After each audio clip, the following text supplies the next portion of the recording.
Good morning, everybody. Part of our settling of the West involved the use of long-distance trails, like the Oregon Trail.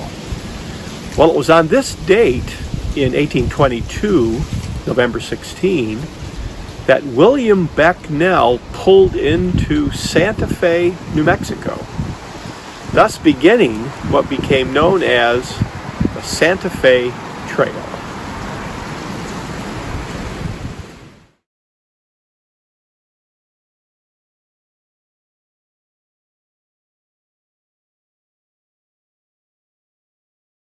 This map reminds us that Spanish America extended up into North America. So Santa Fe, New Mexico was for a long time part of the Spanish Empire. And here's the conquistador who founded Santa Fe in 1610, Juan de Oñate.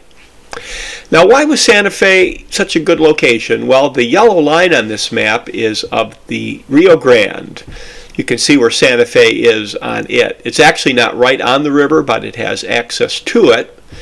And another key thing about its location is it lies near the Sangre de Cristo Mountains, which are a southern part of the Rockies.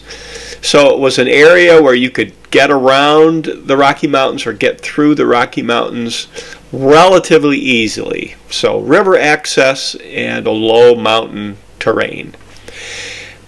The Spanish had a road from Mexico City up to Santa Fe, the El Camino Real de Tierra Adentro, which basically means interior royal road.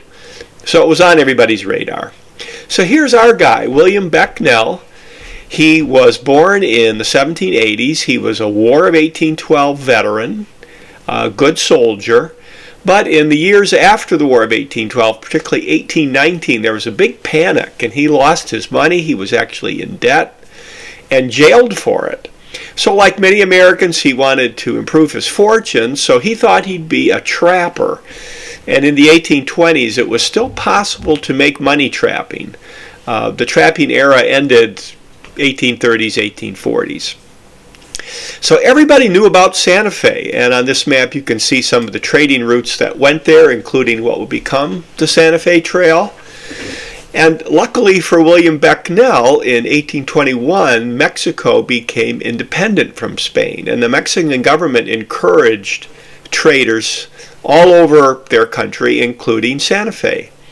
So Becknell got some horses and mules, and he went to Santa Fe in 1821, and the $300 in goods, he got a profit of $6,000. So he thought, I'm going to go back with wagons.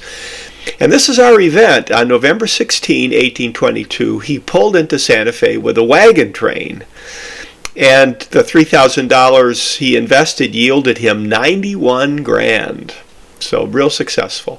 Later, he helped out the government with surveying. He became known as the father of the Santa Fe Trail. Eventually he moved to Texas, where he was a Texas Ranger, pictured here. He also was involved in Texas government for a bit. He died there and is buried in a private family cemetery.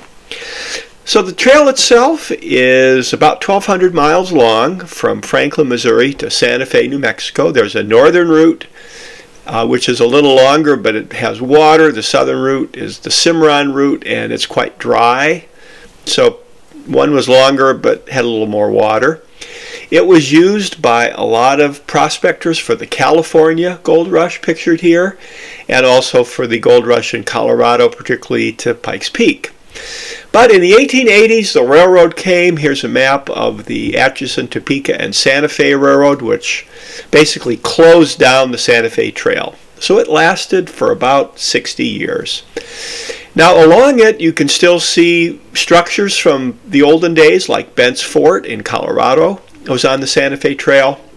And in places like Kansas, particularly the dry parts, you can still see the wagon ruts in the grass, so you may want to check that out sometime. And parts of it are preserved by the National Park Service as the Santa Fe National Historic Trail. So if you ever get to downtown Santa Fe, you may want to check out this sign where the old Santa Fe Trail went. A reminder of one of the great long-distance trails in our country's history.